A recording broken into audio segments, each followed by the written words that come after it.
Vamos a hablar sobre la teología del cuerpo. Hay algunos de ustedes que ya saben de qué estoy hablando y muchos otros que últimamente se han unido a este canal, quizás se preguntan de qué está hablando. ¿Qué es eso de la teología del cuerpo? Y por eso de una manera sencilla quiero brindarte este video que te pueda dar una visión general de todo lo que significa este término y de lo que hacemos en este canal. Sé que también hablamos de la sanación, pero siempre es en base a lo que la teología del cuerpo nos enseña. Y de ahí podemos extraer principios que pueden ayudar a sanar muchas de las heridas que traemos, sobre todo en el tema del amor. Así que, regresando a este tema original, la teología del cuerpo es justamente el resumen de las catequesis que nos brindó Juan Pablo II sobre el amor humano desde el año 79 hasta 1984. Si ustedes se fijan, justamente coincide esta fecha con los 5 primeros años del pontificado de Juan Pablo II. Parece ser que tenía prisa por darnos una perla preciosa. George Weigel, que es el autobiógrafo de Juan Pablo II, dice justamente que la teología del cuerpo es como una bomba teológica. Una bomba teológica, decía él en el siglo XX cuando escribe el libro, es una bomba teológica a punto de explotar con consecuencias dramáticas para el mundo del siglo XXI. Y decía, en concreto, cuando se desentrañe esta riqueza, veremos de una manera nueva y mucho más grande y profunda todas las verdades del credo. Así que no es cualquier cosa, aunque nunca lo hayas escuchado, creo que vale la pena que como católico te des una oportunidad, ya que responde a los grandes temas que hoy en día nos tienen tan confundidos. En concreto, los temas del sexo, del amor, de la persona y de la afectividad. Así que, si yo fuera tú, seguiría escuchando. Y justamente Juan Pablo II es aquel que, como polaco y un sacerdote polaco, célibe, no tiene miedo a ver de frente al amor humano. En realidad, Karol Wojtyla, cuando comienza sus reflexiones, no es solo para escribir este libro, que en realidad era un libro en su origen. Este libro surge de las reflexiones del sacerdote Karol Wojtyla. Es el mismo Juan Pablo II, pero que siendo sacerdote y después obispo, fue llamado al cónclave del Vaticano II, donde se hicieron muchas reflexiones acerca de la sexualidad y de la moralidad, viendo dónde estaba el mundo, viendo la necesidad que tenía la Iglesia de realmente ponerse a la par de las interrogantes que estaban surgiendo en el mundo de ese entonces, que justamente sufría las consecuencias de la revolución sexual. Y es así como él se queda pensando en cómo poder aportar, qué es lo que Dios está haciendo, a qué está llamada la persona humana.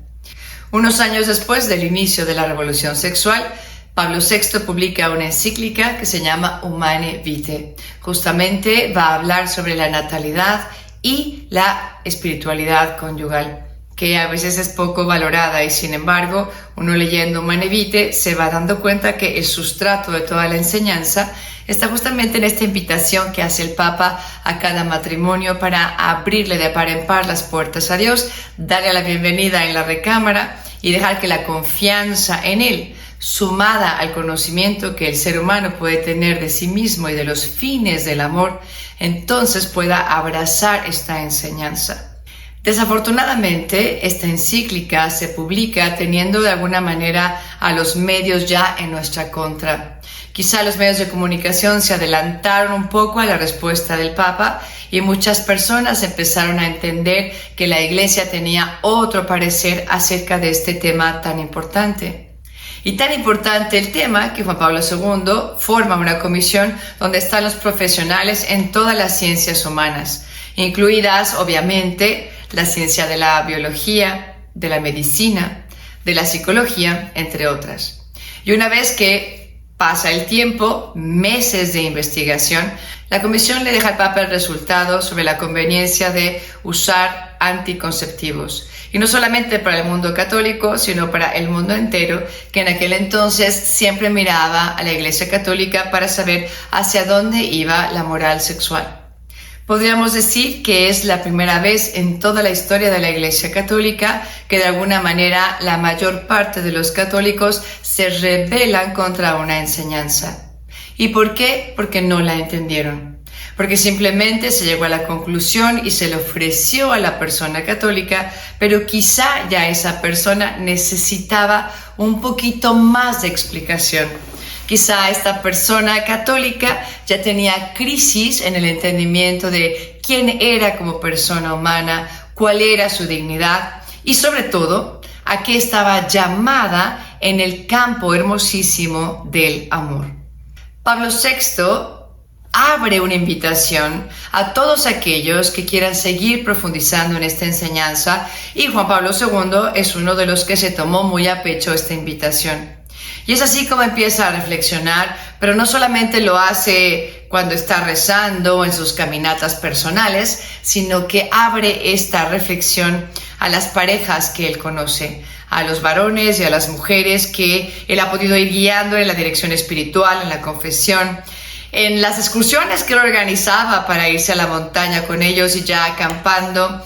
Quizá a la luz de la fogata hablarían de temas profundos, ¿no? ¿Quién es la persona humana? ¿Cuándo te sientes amado? ¿Cuándo no? ¿Qué es la sexualidad? ¿Qué es lo propio de la mujer? ¿Cómo se experimenta la unión varón y mujer? Los anhelos profundos del corazón humano, etcétera, etcétera. Realmente yo hubiera dado lo que fuera por estar en esas conversaciones. No estuvimos, pero intuimos que eran importantes. Esas eran las oportunidades que él tenía para penetrar en el corazón humano desde la experiencia que estaban teniendo sobre el amor, sobre la sexualidad, sobre el matrimonio, sobre su origen, sobre sus luchas.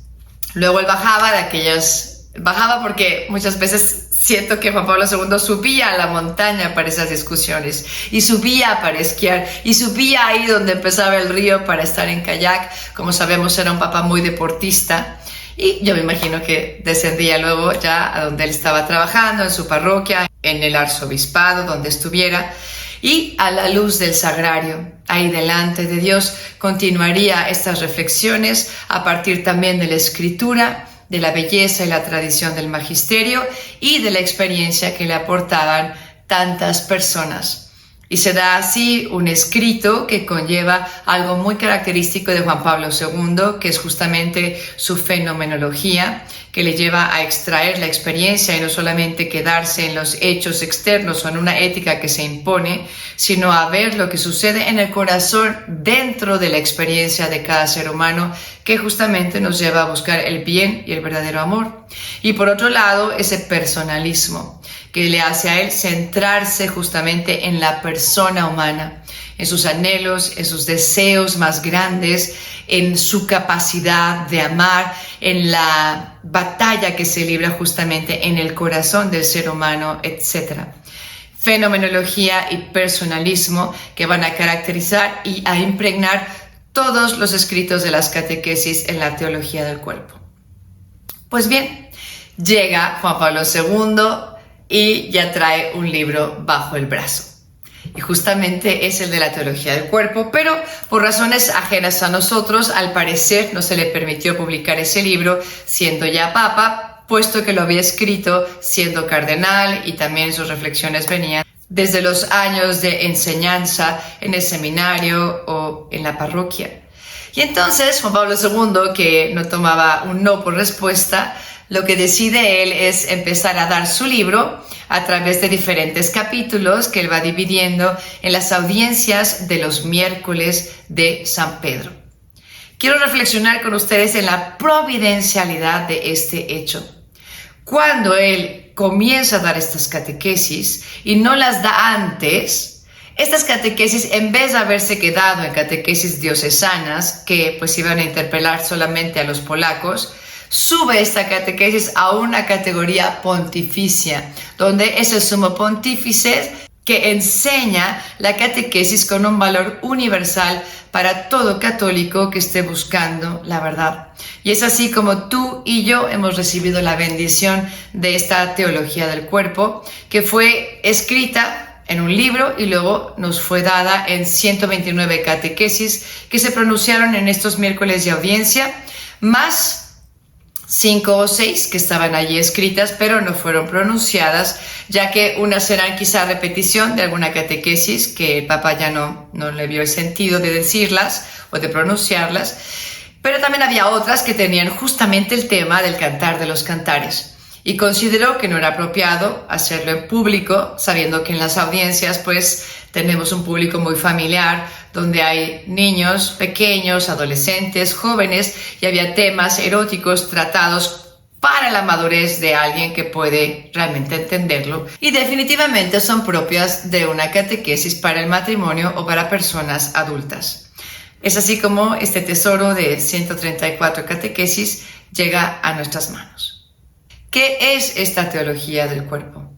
Pues esta teología del cuerpo es nada más y nada menos que una reflexión profunda, bíblica, sobre la sexualidad, sobre el cuerpo humano como persona humana y sobre el verdadero amor. Obviamente tiene su raíz justamente en un libro filosófico que se llama Amor y Responsabilidad, que Karol Wojtyla lo escribe en los años 60.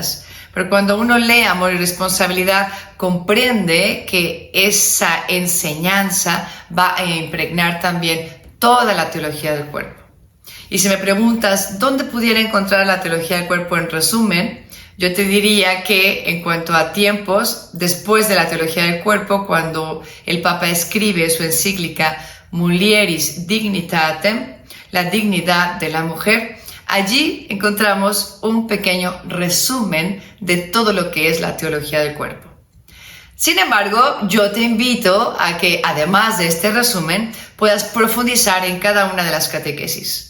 Parece ser que la teología del cuerpo es un tema que está de moda y ya todo mundo en las redes está hablando del mismo, ofreciendo retiros a derecha e izquierda. Yo solamente te digo, escucha, qué bueno que hay muchas voces que están hablando de la misma, pero no le creas nada a aquel que empieza a dar cursos y no se ha dado el tiempo de leer catequesis por catequesis.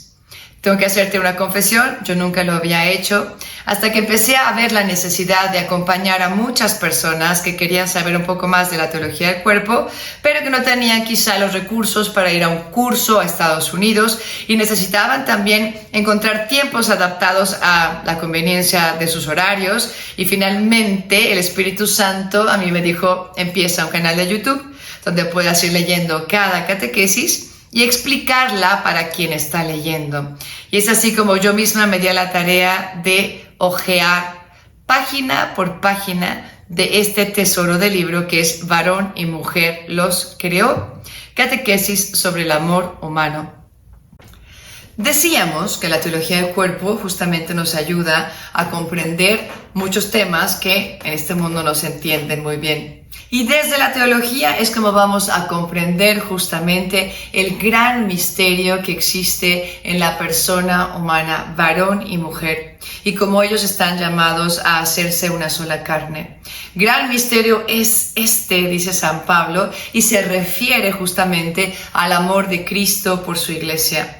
La teología del cuerpo va a poner en un parangón hermoso el amor que Cristo tiene por su iglesia y que se entrega hasta dar su vida y su última gota de la sangre por ella, y luego el amor que se tiene esta pareja, el matrimonio, esta unión en una sola carne, donde hay una entrega total de una persona a la otra. Esta es la gran analogía que Juan Pablo II va a utilizar para ayudarnos a entender un poco más la grandeza del amor de Dios. Es más, llegará a decir que el matrimonio es el signo eficaz de cómo nos quiere amar Dios en esta tierra. Es como si pudiéramos leer y recordar que el Evangelio, justamente en el capítulo de San Juan 14, repite constantemente este versículo: Padre, que ellos sean uno como tú y yo somos uno. Ese hacerse uno está hablando de una intimidad grandísima, está hablando de un Dios que quiere que vivamos dentro del seno mismo de la Trinidad. Y entonces se ayuda de esta analogía del matrimonio que, entendiéndolo aquí en cortito, tú y yo, creo que realmente representa la relación de mayor intimidad entre dos seres humanos sobre esta tierra. Entonces es como si Dios tomara este signo que es el de mayor intimidad en el mundo de hoy para revelarnos la manera en que Él ama. Díganme si no es verdad, ¿cómo puede uno tocar el amor de Dios en las bodas? Bueno, ahora que ya puedo ir a las bodas, digo, obviamente termino de cenar y veo el vals y me retiro, pero bueno, mi momento favorito definitivamente es el vals. Y no me dejarán mentir, pero el momento más hermoso es cuando ellos están bailando y se miran a los ojos. Y uno parece entrever algo de misterio que nos sobrepasa. Algo realmente sublime y bellísimo que definitivamente apuntala a la fuente del amor que es Dios. Y es así como podemos vislumbrar cómo es que el Señor ha querido que el matrimonio sea siempre este signo eficaz de su amor en esta tierra. Pero no solamente nos vamos a quedar en el matrimonio, creo que la teología del cuerpo también tiene aplicaciones hermosísimas, simplemente regresando a nuestro origen y ayudándonos a entender en esta gran analogía del amor esponsal como el amor de Dios que es uno y trino, ese amor de Dios que realmente significa unión, que significa comunión, familia, nos hace a su imagen y semejanza. Y eso definitivamente va a explicar cómo el ser humano no puede ser feliz si no realiza plenamente esta vocación de amar y de ser amado. Juan Pablo II justamente dice, el hombre no puede vivir sin amor. Se convierte en una criatura que no tiene explicación ni sentido si no se le revela el amor, si no vive el amor. Nuevamente la estoy parafraseando, pero aquí te la dejo con exactitud. Entonces, hablando de esta imagen y semejanza, podemos concluir que el ser humano está hecho para la comunión de amor. Que lo que más realiza y lo que más planifica al ser humano es ese aprender que es un don que está llamado a darse a otro. Y no solamente a darse a otro, sino también a acoger el don de la otra persona. En este movimiento de dar y de recibir que es propio del amor humano. Pero obviamente este dar y recibir y este amarnos y ese vivir en comunión de amor no se limita solo al signo eficaz del matrimonio, si bien es la expresión más grande y la analogía que ha escogido Juan Pablo II. A mí me gusta ampliar un poco más el horizonte porque da una luz tremenda a todas nuestras relaciones, porque también estamos llamados a vivir la comunión de amor en esas comuniones pequeñas que vivimos, por ejemplo, en nuestra familia. La comunión entre nuestros amigos, la comunión de nuestros parientes, la comunión de las personas con las que trabajo, la comunión de las personas con las que hago mi apostolado. En fin, el hombre es un ser del encuentro, es un ser que vive para comulgar con el otro, para mirarle a los ojos, para poder entablar realmente una unión hermosa que va mucho más allá de la corporal. Un saber amar, un saber entregarnos y definitivamente nos llevará a confirmar la norma personalista que Juan Pablo II desdibuja en su filosofía, donde escribe en Amor y Responsabilidad que la persona humana es un bien tal que solo merece ser amada. O por el contrario, si lo viéramos de manera negativa, ahí también en esta norma personalista Juan Pablo II diría, la persona humana es un bien tal que nunca puede ser usada como un medio en ninguno de los campos. Obviamente, él va a hacer la aplicación al amor conyugal. Y como si sabemos reconocer a la persona amada, nunca deberíamos de usarla como un medio para obtener placer. La persona humana no es objeto de placer, sino la persona humana es un sujeto de amor. Esta es una belleza de verdad que nos regala justamente la teología del cuerpo. Bien, Pasemos ahora al esquema de la teología del cuerpo según lo hemos ido comprendiendo a lo largo del tiempo. Quiero decirles que cuando se terminaron de pronunciar estas catequesis, no teníamos un índice para entender dónde encajaba cada capítulo o cuál era la primera parte, la segunda, un ciclo, el 2, el 5, el 6, lo que a nosotros ahora se nos hace tan natural. Tuvimos a muchas personas que estuvieron estudiando la teología del cuerpo simplemente con lo que llegaba del periódico Lo Observatore Romano, que iba narrando muy puntualmente la catequesis de ese miércoles. Tengo un sacerdote que me dice que él intuyó que había algo grande en todas estas catequesis y fue coleccionando cada uno de los periódicos que le iban llegando desde Roma y haciendo libros grandes, porque el periódico del Observatorio Romano era bastante largo. En mi comunidad teníamos un ejemplar y luego se engargolaban por años. Y así, dice él, es como él empezó a estudiar esta teología del cuerpo. Pero bueno, muere Juan Pablo II y todavía no tenemos la estructura de esta teología del cuerpo. Sin embargo, nos narran que alguien como George Weigel, auxiliado de algún contacto importante, contactaron al secretario de Juan Pablo II para preguntarle si de casualidad en las cosas personales, quizás del escritorio de Juan Pablo II, hubiera algún índice de estas catequesis. Ya se intuía que había todo un diseño que era anterior a la pronunciación de estas audiencias. Y él les contesta justamente que Juan Pablo II le pidió quemar todo lo que él dejaba escrito por considerar que no tenía ningún valor. Bueno, a los investigadores se les fue el alma al suelo pensando nuestra última esperanza ya no va a resultar.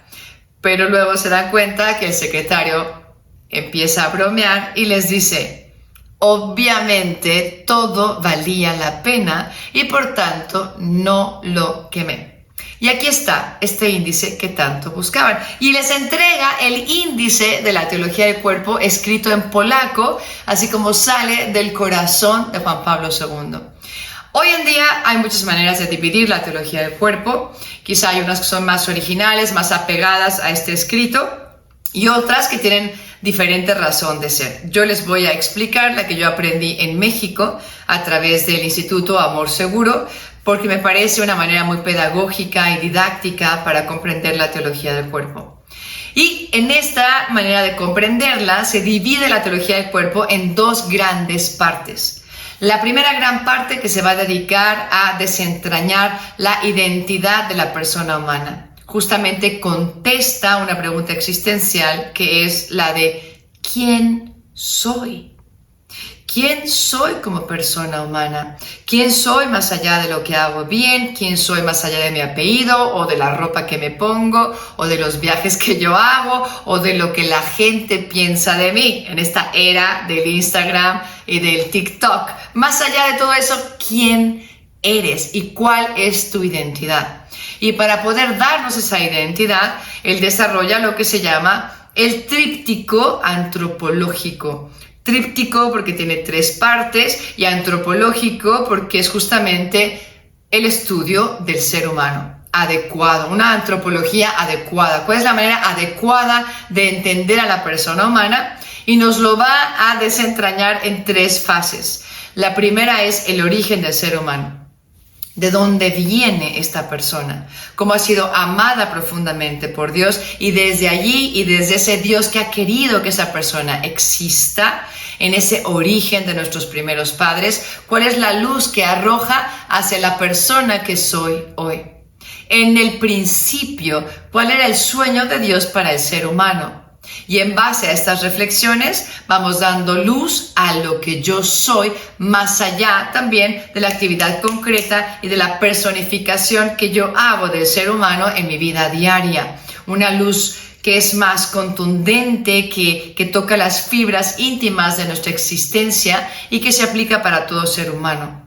¿Quién soy? Entendiendo que mi origen es el amor. Y luego una segunda parte que nos va a explicar nuestra historia. Aquí donde estamos enclavados en el siglo XXI, en este mes concreto, en este año concreto y con las luchas de mi corazón de este día. Ese es el hombre histórico o también se llama el hombre redimido. Porque Juan Pablo II en este ciclo va a explicar, si bien nuestra caída y el pecado original y sus consecuencias, y cómo toda esta batalla se va a librar en el corazón, entre el amor y el egoísmo, entre el amor y la lujuria, él sobre todo quiere subrayar que la palabra final no la tiene el pecado, sino más bien nuestra redención. Somos seres redimidos y con la gracia de Dios podemos ser hombres nuevos. Podemos acercarnos a este plan original lo más que se pueda con toda nuestra lucha, contando con nuestras caídas, pero perseverando en ese ideal que nos ha dejado Cristo mismo. Como dice Juan Pablo II en su primera encíclica, que marca la temática de todo su pontificado, Redentor hominis, el Redentor del hombre. Y en el número 1 justamente va a decir, es Cristo el que revela el hombre, el verdadero hombre, al hombre de hoy, significando al varón y a la mujer de hoy. Es Cristo el ejemplo de esa persona humana que estamos llamados a ser. Y finalmente hay una tercera parte de la teología del cuerpo que justamente tiene que ver con nuestro destino final, con la meta que da sentido a todo nuestro existir. Casi que pudiéramos decir que es más importante este último ciclo que todos los demás, porque si no hay un hacia dónde voy, no doy sentido a la decisión de cada día mientras camino hacia aquella meta, como en cualquier carretera. O sea, si tú quieres llegar, digamos que estás en Arizona y quieres llegar a Nueva York, es importante que sepas de dónde estás partiendo, esta realidad concreta, que la llamaremos hombre histórico, para luego poder dirigirte con las carreteras adecuadas para llegar hasta la ciudad de Nueva York. Porque la ciudad de Nueva York da sentido a los caminos que vas a tomar, a los atajos que pudieras inventarte, pero sin perder de vista que tu llegada es la ciudad de Nueva York. Y una vez que llegas a la ciudad de Nueva York, pues ya no importan los letreros ni lo que te digan hacia dónde va qué carretera, porque has llegado al destino. Y de la misma manera, Juan Pablo II nos va a hablar de la escatología. La escatología es el estudio de las verdades últimas, del final, de lo que queda, al último, purgatorio, muerte, juicio, sí. Pero él sobre todo nos va a hablar de la realidad del cielo, casi como esta realidad corporal. ¿Por qué? Porque hará unas reflexiones muy revolucionarias de cómo experimentaremos el cuerpo y la sexualidad cuando lleguemos a la vida eterna, a esta escatología. Y si bien son como tesis que los escritores van diciendo, porque a nadie le consta para verificar que así va a ser, realmente cobran mucho sentido a la luz de la teología del cuerpo. Así que encontraremos como nuestro destino va a ser amar para siempre. Nuestro destino es finalmente poder entregarnos con totalidad a Dios y recibirlo en totalidad gracias a esas experiencias que Él nos va a regalar al llegar allá. Y por otro lado, también sabremos que nuestra historia es un aprender a amar para poder llegar allí. La segunda gran parte de la teología del cuerpo justamente nos va a hablar más bien de nuestra vocación y de nuestra misión. Va a tocar los anhelos profundos del corazón humano de querer ser feliz y nos va a dar el camino unívoco del amor. Nos va a hablar de esta vocación universal al amor y la va a desglosar en unas realidades muy concretas. Por un lado, explicará el celibato, que no se va a quedar en solamente explicar la virginidad cristiana o celibato, sino también da principios que han dado muchísima luz, inclusive a solteros, a personas con atracción al mismo sexo, a viudos, a divorciados. Es un ciclo realmente cargado de verdad, porque últimamente lo que vive el célibe es lo que estamos llamados a vivir todos los que estamos en la vida ordinaria. Cualquier persona, inclusive casada, el poder entender que el Señor es un enamorado de nosotros, que el Señor es el amor de la vida, que como dice Christopher West, Él quiere casarse con nosotros. Y esta relación de amor que se comienza en la historia sagrada desde el Génesis y termina en el Apocalipsis con la primera pareja y luego terminando con las bodas del Cordero y teniendo el cantar de los cantares justo allí en medio de la Sagrada Escritura, nos está gritando que es un Dios que está enamorado, que es un Dios que es el novio que se va a desposar con nosotros, la novia, porque somos la iglesia, no porque yo sea mujer. La iglesia es la que se desposa con Cristo esposo. Y esa realidad la puede vivir cualquier persona humana, independientemente de la vocación que uno tenga. Así que es uno de los ciclos más ricos, porque arranca con este ciclo 4 que va a hablarles, sí, definitivamente a todos los que son sacerdotes, religiosas, consagrados, consagradas, hermanos, ermitaños, you name it, como dicen en Estados Unidos, a quien quieras estar totalmente dedicado al Señor, una virgen consagrada que se consagra también en su iglesia bajo el obispo, a todos los que hemos decidido seguir a Cristo con una totalidad, con una exclusividad y para siempre. Y esta realidad que también nosotros vivimos, de alguna manera adelanta lo que cada uno de nosotros viviremos cuando lleguemos al cielo. Así que, bueno, es un ciclo que de alguna manera es un puente entre la escatología, según la división del habla hispana, y justamente ya el empezar a explicar cómo poder ser felices viviendo la vocación al amor. Después también va a explicar con detenimiento el matrimonio. El matrimonio como sacramento, como misterio, como don, como un signo del amor de Dios. Y para ello va a partir de diversas partes de la Escritura, en concreto Efesios 5, el Cantar de los Cantares y la narración de Tobías, el libro de Tobías en la Sagrada Escritura, que obviamente nos va a hablar de Tobías y Sara. Y finalmente está el último ciclo que justamente habla de amor y fecundidad. Habla de la teología, ¿no? De cómo dejar a Dios entrar en toda esta moral sexual para entender cómo vivir tanto la espiritualidad conyugal como esta apertura real a la vida, dejando que se respete, como dice Juan Pablo II, últimamente el fin único del matrimonio, que es el verdadero amor. Y cuando se ama, entonces ese amor te lleva a querer fusionarte y hacerte uno con el otro. Y cuando realmente se ama, entonces sabemos que el verdadero amor no va a dejar que ese amor sea estéril, sino que llama a una fecundidad, llama a dar vida y vida en abundancia, tanto de los propios cónyuges como en los momentos en que Dios bendiga y decida realmente hacernos co-creadores con Él, con el don de la vida, como esa vida y esa fecundidad que se pueden dar más allá de lo biológico en todo el campo espiritual. Y es así como se logran los dos fines del matrimonio, que es el unitivo y el procreativo. Estamos hablando de la estructura íntima del acto conyugal, diseñada por un Dios que ha hecho todo muy bien y a quien tenemos que honrar y respetar para poder entender entonces la felicidad a la que Él nos llama y la manera en que Él nos ha diseñado para vivir el amor en plenitud. Y finalmente hay aplicaciones, obviamente, que explicitan Humanae Vitae, siendo que Humanae Vitae fue la razón de ser de toda la teología del cuerpo. Y ahora sí, permíteme explicarte un poquito en detalle lo que es cada ciclo de la teología del cuerpo. Dijimos que el ciclo 1 se refiere justamente al hombre original o el hombre originario, según la traducción o lo que más resuene en tu corazón, y justamente se va a hablar de nuestros primeros padres y cómo vivían antes de pecar. Juan Pablo II nos pone como en guardia dentro de esta explicación de la catequesis y dice, por un lado, 1, no puedes pensar que esto que se aplica a tus primeros padres es algo que no tiene nada que ver contigo, que está allí en la lejanía de hace cientos y cientos de años, porque en realidad tiene mucho que ver contigo. Juan Pablo II justamente dice, las experiencias del hombre originario se entretejen en la vida ordinaria del hombre de hoy y lo hacen de una manera tan sutil que a veces parece que pasan desapercibidas, pero allí están.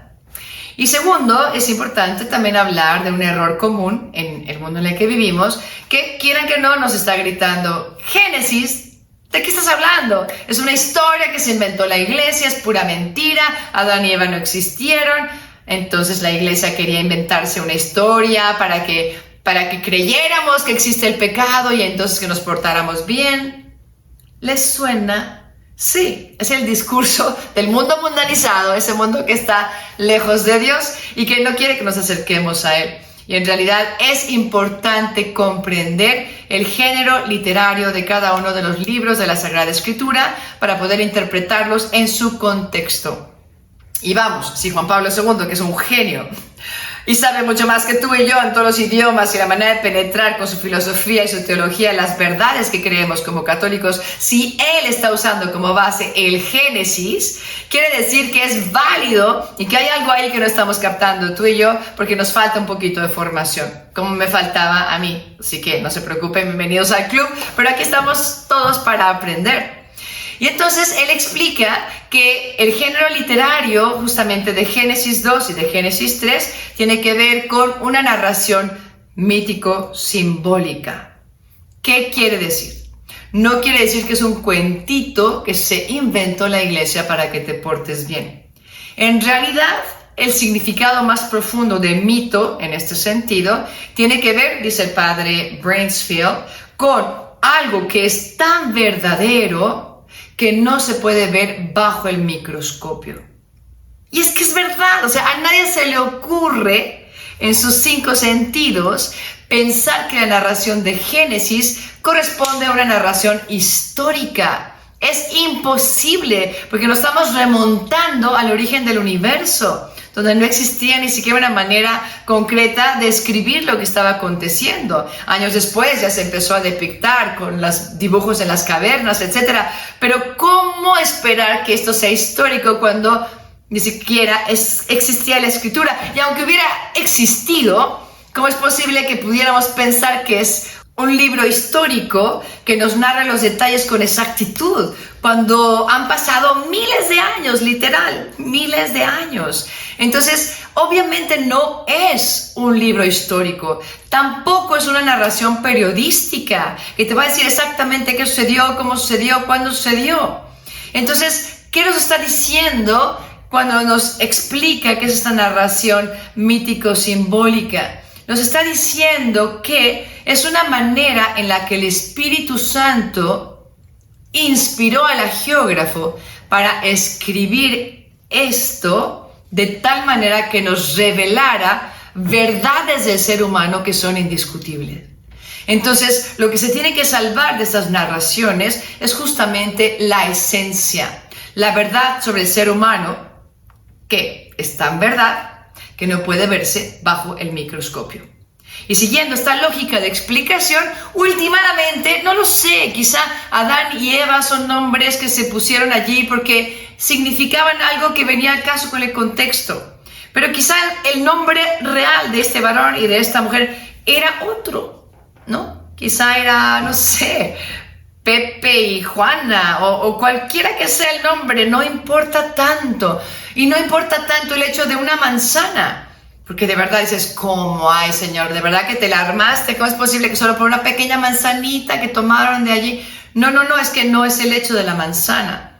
Nuevamente, la manzana pasa a ser de alguna manera el elemento secundario o que esconde una verdad que es realmente importante. Y esa es la verdad de que desobedecieron a Dios. Da igual si Dios les dijo, no den una marometa y se la echaron, o que Dios dijo, no vayan a abrir la reja a esta hora y la abrieron, o fuera que no se vean de esta manera y lo hicieron. El punto que se extrae de Génesis es que le dieron la espalda al amor y desobedecieron a Dios. Y es así como en este hombre originario vamos extrayendo verdades de quién es Dios, de quién es el ser humano en relación con un Dios que no solo es creador, sino es un Dios que es Padre, que es ternura, que es también misericordia, que se va intuyendo entre esas líneas. Y finalmente también se extraen verdades de la realidad de nuestra falta, de que con todos los dones preternaturales que teníamos, que nos hacía no morir y que nos hacía vivir en una armonía perfecta y una comunión de amor entre Dios y nosotros hermosísima y un orden increíble de nuestras facultades, pecamos, caímos. Y decimos, ¿por qué? Pues porque teníamos libertad. Y la libertad siempre es la posibilidad de elegir entre el bien y el mal. Y eligieron mal. No vamos a adentrarnos en las causas, que ya luego se verán poco a poco en la teología del cuerpo, pero básicamente esto es lo que se va narrando en el origen. Antes de pecar, cómo era la vida antes de pecar. Y todo esto constituye lo que Juan Pablo II va a llamar la santa herencia, algo grande, algo bello, algo hermoso, que pesa mucho más que el peso que nos deja el pecado original en la concupiscencia. Y esto nos da grande esperanza. Ahora, decíamos que muchas de las experiencias de este hombre del origen también son nuestras experiencias. ¿De qué está hablando Juan Pablo II? Pues en este ciclo justamente va a hablar de la inocencia originaria como una experiencia que de alguna manera es el fundamento de las otras tres, es la manera en que vivían de aquel tiempo. Y después tenemos tres experiencias más categóricas, por lo menos así lo vemos en los libros de Christopher West y en las mismas catequesis, que son por un lado la soledad, la comunión y la desnudez. La comunión o la unidad, y todo esto en nuestro origen. Inocencia originaria no significa lo que tú y yo pensamos, que a veces es como, ¡ay, qué inocentota es esta persona! Porque entonces estamos refiriéndonos a es una persona que no tiene maldad, que le falta algo para no caer tan frecuentemente en las bromas. Más bien, cuando Juan Pablo II está hablando de inocencia originaria, no está hablando de algo que les faltara a nuestros primeros padres, sino está hablando de algo que se vivía en plenitud, sobreabundancia de amor, sobreabundancia de pureza, sobreabundancia de esa inocencia y esa manera de ver el mundo como lo veía Dios, sobreabundaba. Esa es la característica que realmente pues define el modus vivendi, como ellos vivían la vida ordinaria en esa época del paraíso o del Edén, como se llama en otros lugares. Después tenemos la experiencia de soledad originaria. ¿Qué significa? No significa lo que tú estás pensando, porque la mayoría de las personas, cuando hablamos de soledad, empiezan a unirla al significado de abandono, de no tener un amigo, de estar allí en una esquina, no sé, llorando con tristeza y a nadie le importamos, no sé. Pensamos que la soledad es algo negativo y puede ser, cuando nos aislamos de los demás o de Dios, puede tener esa connotación. Pero dentro de la teología del cuerpo, la connotación que tiene la soledad es bidimensional. Por un lado está la soledad existencial, que tiene que ver con esa relación del ser humano que está solo frente a Dios. Y por otro lado es esa soledad relacional que tiene que ver mucho más con ese versículo de la Escritura que dice: no es bueno que el hombre esté solo. Pero en cuanto a relacionarse, la persona humana no puede ser una isla. Y nos guste o no nos guste, todo se hace en base a relaciones. Dependemos de unas personas para unas cosas o para otras. Simplemente el hecho de beber un vaso de leche en la mañana tiene que hacernos pensar que detrás hubo alguien que lo empacó dentro de este envase de cartón, y detrás hubo alguien que pasteurizó la leche, y detrás hubo alguien que tuvo que recoger esa leche, y detrás alguien que tuvo que ordeñar la vaca, y detrás una vaca que comió, y en fin, un pasto que creció. Si ya nos vamos a los extremos, pero en cuanto a personas, la persona que ordeña, la persona que empaca, la persona que lleva, todo eso nos hace hoy en la mañana disfrutar un delicioso vaso de leche fría, porque dependemos unos de otros. Tu existencia no sería existencia si no tuvieras los padres que tienes. No los voy a calificar de buenos o de malos, solo Dios sabe. Pero la realidad es que sin ellos dos tú hoy no tendrías este don hermoso de existir y de vivir. Entonces Juan Pablo II, tratando de unir de alguna manera estas dos soledades, también va a decir que la persona que se incapacita para vivir en soledad, y aquí se refiere a la soledad existencial, esa soledad que vivimos con Dios, se incapacita entonces para vivir en comunión de amor con los demás. Y es verdad, necesitamos esos momentos entrañables de corazón a corazón con Dios, donde nadie más entra. Mis momentos de oración, o cuando vivo un sacramento como el de la confesión. No puedo traer a nadie más. Soy yo delante del Señor. Y así será cuando lleguemos al juicio final. Será Dios y yo. Y esa es la vida espiritual, esa es la relación de soledad con Dios, que tiene que ser rica, que tiene que ser algo que se nos antoje, algo que necesitemos. ¿Cuánto necesitamos estar a solas frente a Dios? Y frente a Él, reconocer quién soy, o qué sucedió, o cuál es la verdad de lo que sucedió, que Él solamente puede revelarnos. Después pasamos a una segunda experiencia, que es justamente la comunión o la unidad. Y creo que la soledad, terminando en esta explicación de no es bueno que el hombre esté solo, nos da como un puente hacia esta unidad o esta comunión de amor de las personas humanas. Estamos hechos para la unión y para la comunión, como explicábamos al principio del video. Si bien varón y mujer están hechos para ser una sola carne y son el signo eficaz, de alguna manera el icono más grande de lo que es el amor entre los seres humanos, que llega hasta esa grandeza de intimidad y de unión, que luego puede provocar en muchas de esas uniones inclusive otra vida, siendo co-creadores con Dios. No es la única manera de vivir la comunión de amor. Entender que estamos hechos para el encuentro, para mirarnos a los ojos, para entregarnos a la otra persona, para recibir a esa persona como un regalo para mí, para poder vivir en unión con los demás, aunque no estemos físicamente cercanos y podemos extrañar a otras personas o podemos orar por ellas, pero en una experiencia de comunión que se vive todos los días. Y finalmente, una experiencia de desnudez. ¿Qué significa esto? La Escritura nos dice: estaban desnudos y no sentían vergüenza. Y aquí empieza una gran pregunta para nosotros de cómo es posible que alguien esté desnudo frente al otro y que no experimente vergüenza. Y justamente esta experiencia Juan Pablo II la va a ir desentrañando para que últimamente entendamos que el secreto se encuentra en la mirada.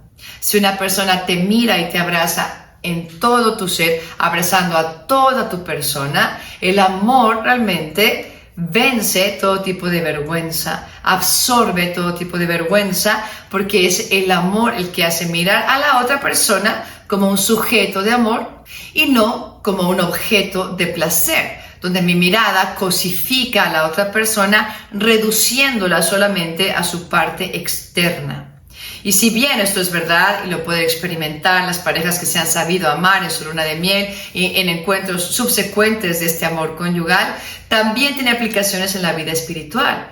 Y cómo tenemos que aprender a desnudarnos frente a Dios, por ejemplo, cuando llegamos al sacramento de la reconciliación. Y le presentamos al Señor ya sin máscaras lo que somos y que quizá nadie sabe porque ponemos una fachada muy bonita en las redes sociales cuando nos photoshopeamos o la impresión que siempre damos cuando tenemos reuniones. Pero más allá de todo eso, existe algo que es sagrado y donde solo Dios penetra. Y ahí podemos decirle al Señor: no soy tan bueno como los demás piensan, ¿no? Yo también te he fallado en esto, y me desnudo con la certeza de la mirada de amor misericordioso que Dios me va a dar y que me va a abrazar y me va a afirmar en amarme, inclusive en mi pequeñez, en mi miseria. De las experiencias más grandes y hermosas de la teología del cuerpo es justamente esta de la vulnerabilidad, hacernos vulnerables, como que llega o termina con esta aplicación muy humana de no pasa nada, muéstrate tal cual eres. Quien realmente te ama te va a amar como eres, sin disfrazarle lo que no te gusta de ti. A veces pienso en esas mujeres que se tienen que levantar a horas realmente que no son muy sanas de la madrugada para poder bañarse, arreglarse, pintarse y que el marido no les vea sin pintura, porque se va a espantar. Y yo digo, Madre Santa, pues entonces el marido se ha casado con una representación de alguien que es bello, pero que cuando la vea sin pintura, pues la va a rechazar. Todo lo contrario a lo que me contaba un adolescente el otro día, de que tenía muchísimas fotos y le quería regalar una a su novio.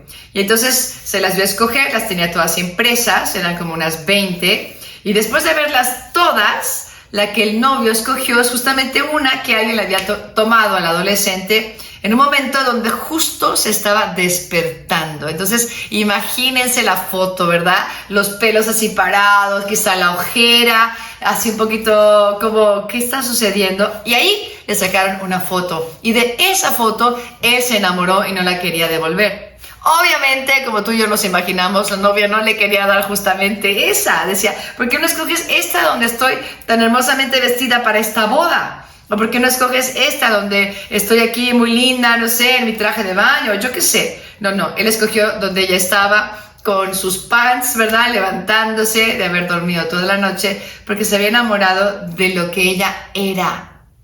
Concretamente, de todo lo que ella era sin tanto show que a veces ponemos en nuestros rostros o tan preocupadas de que si la cana, que si la arruga. Son expresiones de tu cara. Deja de sonreír, dejarías de tener arrugas. Pero bueno, yo por lo menos he optado por sonreír y mostrarle al mundo que hay signos de la edad que se van quedando, se van expresando en el rostro, pero que hablan de una vida que se ha vivido en plenitud, de un lugar donde estamos ya y que hay una belleza más grande que la belleza externa que se empieza ya a manifestar. Creo que con esto cubrimos las experiencias del hombre originario y vamos a dar paso al siguiente ciclo.